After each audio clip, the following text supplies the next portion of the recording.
What's happening, folks? Back with another reaction, back with some more Simple Minds, and we're returning to Life in a Day, and the next track is Destiny. Once again, shout out to Philip for sharing the catalog and a great many other deep dives.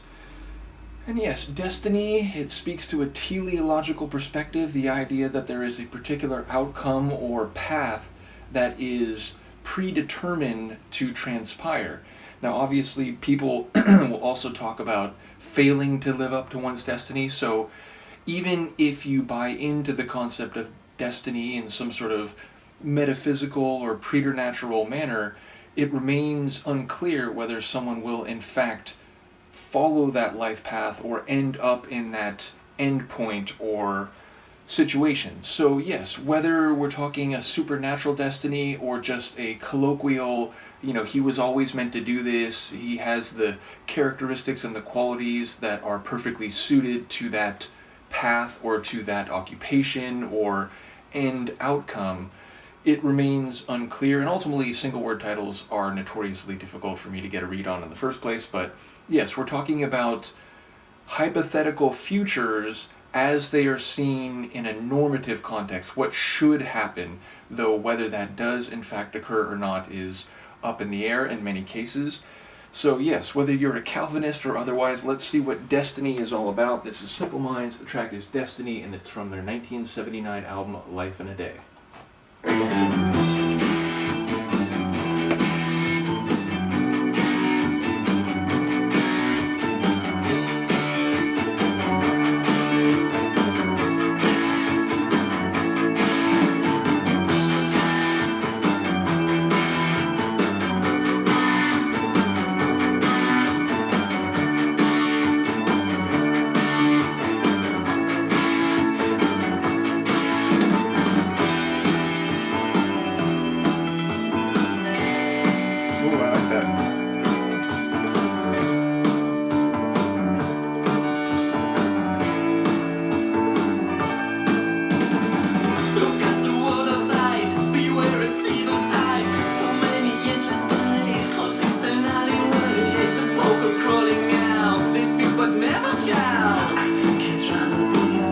Another one already with Roxy Music vibes.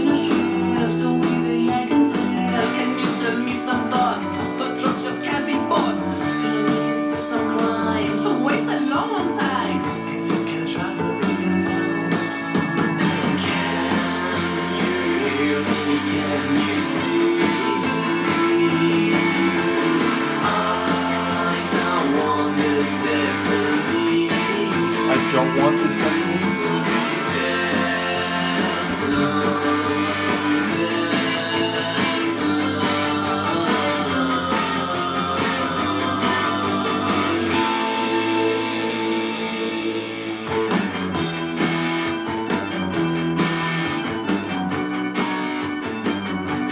A bit of a Doors sound too.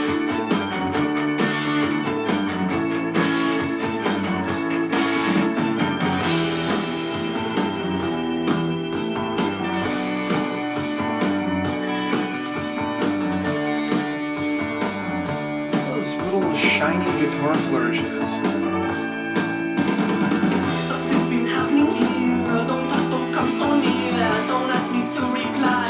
Can't think of no more lies. The hand that reaches out can crush without a doubt. I think you'd rather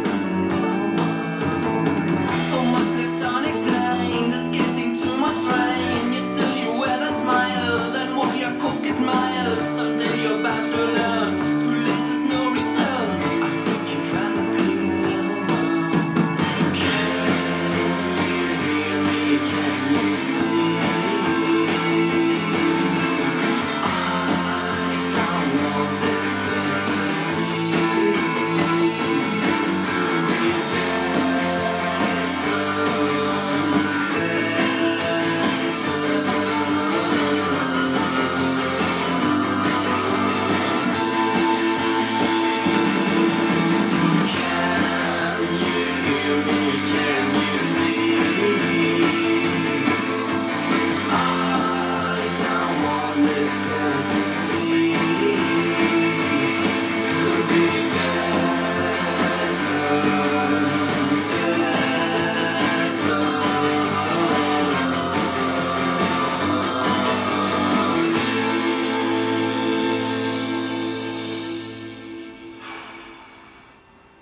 yes, we have a rejection of an implied or suggested destiny, and asking someone, can you hear, can you see? So perhaps there's a suggestion that the conditions are not conducive to what is expected or predicted or hoped for in advance. Ultimately, there were a couple lines at the beginning that I was going to comment on, but now, having heard the rest of the song, they sort of escaped my memory because I was thinking a lot about the sonics as it went along. And as I said, there were a couple moments, including vocally, where it was reminding me a bit of the idiosyncratic singing style of Ferry and just the overall bright craziness of some of the Roxy Music catalog. But then because there was that heavy organ component mixed with guitars, I was inevitably thinking about the Doors a little bit. And yet some of the energy and intensity and the pace of the drumming was making me think a bit of the post-punk vibe. So yeah, a couple different musical flavors being suggested to my brain. Not sure if everyone will hear those, but I know there's been at least a couple tunes on this album that people have said, yes, you could definitely hear, Ferry and Roxy Music doing something like this.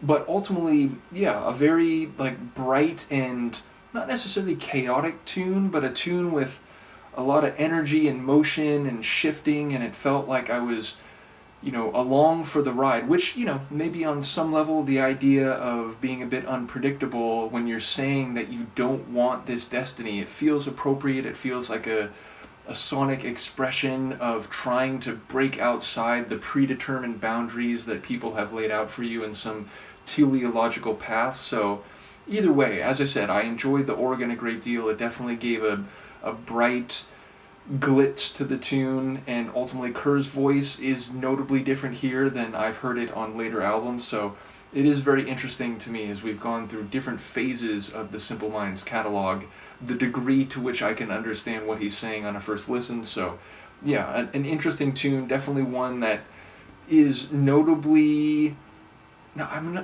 was going to say raw. It feels like that might be a bit harsh or, seen in a more critical light. That's not really what I mean to say, but it feels very, and again, I was going to say garage band, which may again be seen as a criticism, and that's not how I mean it, but it feels just more like a band kind of jamming rather than the, let's say, very theatrical and delicately composed material from the early 80s where, again, a couple of the tracks, it's like, wow, this could be movie, soundtrack sort of music. So this feels very different from that. This feels like a band just getting on their instruments, playing, being a bit crazy, a bit eccentric, a bit dynamic.